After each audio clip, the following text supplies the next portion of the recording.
Hello friends, my name is Fanindra. Today I am going to say a topic about of life cycle of Plasmodium in mosquito. In the previous class, I have said you topic about of Plasmodium in man, life cycle of Plasmodium in man. Now I am going to say a topic about of Plasmodium in mosquito. When the female Anopheles mosquito will bite the malarial patient who is infected with malaria, then the male and female gametocytes which is present in the malarial patient will enter into the crop of mosquito. Let us assume this is the crop of mosquito. This whole is known as crop of mosquito.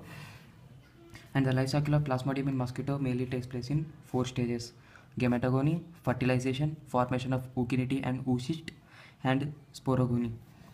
Gametogony, the formation of male and female gamete is known as gametogony. Formation of male and female gamete is known as gametogony. So first let us talk about of male gamete, formation of male gamete.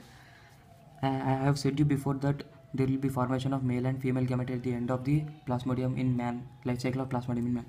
So for the formation of male gamete, let us assume male gametocyte. Let us assume this is a male gametocyte, and the male gametocyte mainly consists of nucleus and cytoplasm. And let us take large part of nucleus, and the nucleus undergoes several mitotic divisions and mainly leads to the formation of pronuclei.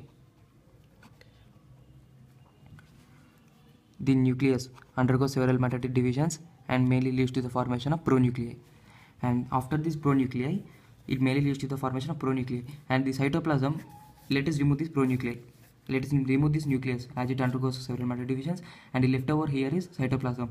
And the cytoplasm will be pushed out, and this part will be extended in this way. The part will be extended, and the extended part will be removed, and mainly leads to the formation of male gamete. This is known as formation of male gamete. Let us know how the formation of female gamete. In the same way, the female gametocyte undergoes few changes and mainly transforms into female gamete, and it mainly undergoes some changes and mainly leads to the formation of female gamete. This is a gametocyte. It mainly undergoes some cycles and mainly forms female gamete. And this this is a male gamete, and this is a female gamete. So after now we have learned about male formation of male gamete and female gamete. So next let us go about fertilization. In childhood we have learned the definition of fertilization. The fusion of male and female gamete which mainly leads to the formation of zygote is known as fertilization. In the same way, here this is known as female gamete and this is known as male gamete.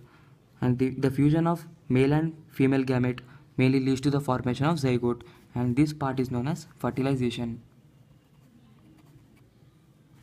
And this part is known as fertilization. And the zygote undergoes some changes and mainly leads to the formation of ookinete. Let us see how the formation of ookinete and oocyst take place.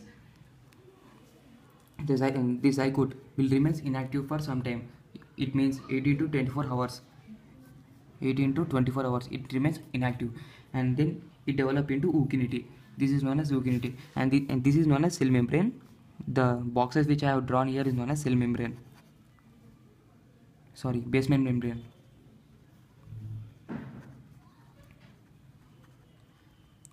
And the wall of crop mainly consists of basement membrane, and this ookinete will attach to the basement membrane of the crop of mosquito, and then it mainly leads to the formation of oocyst.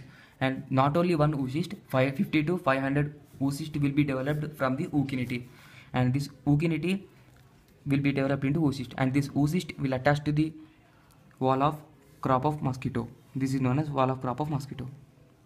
This will attach to the crop of mosquito, and now this is known as formation of ookinete and oocyst. Now let's know about of formation of sporogony. The formation of sporozoites in the oocyst. I mean here the formation of sporozoites in the oocyst. This is known as oocyst, and the inside which are present are known as sporozoites. The formation of sporozoites in the oocyst is known as sporogony. So let us know how the sporozoites will be developed. The nuclei which is present in the oocyst. Let us assume this is a oocyst, and let us assume this is a nucleus which is mainly present in the oocyst, and this nucleus will undergo several mitotic divisions and mainly leads to the formation of sporoblasts, which I have drawn here. and there are many several sporoblasts which are mainly developed from the nuclei by mitotic divisions. So next part, there are several sporoblasts, and each sporoblast is mainly surrounded with cytoplasm. The daughter structures we have drawn here is cytoplasm.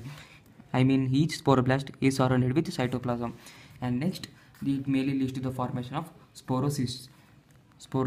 And this is known as oocyst wall, and it mainly consists of sporozoites. And after some cycles, the oocyst will be ruptured. I mean, it breakdowns, and the sporocytes which are mainly present in that oocyst will come out of the oocyst. These are known as sporocytes, which mainly bursts out and comes out from the oocyst.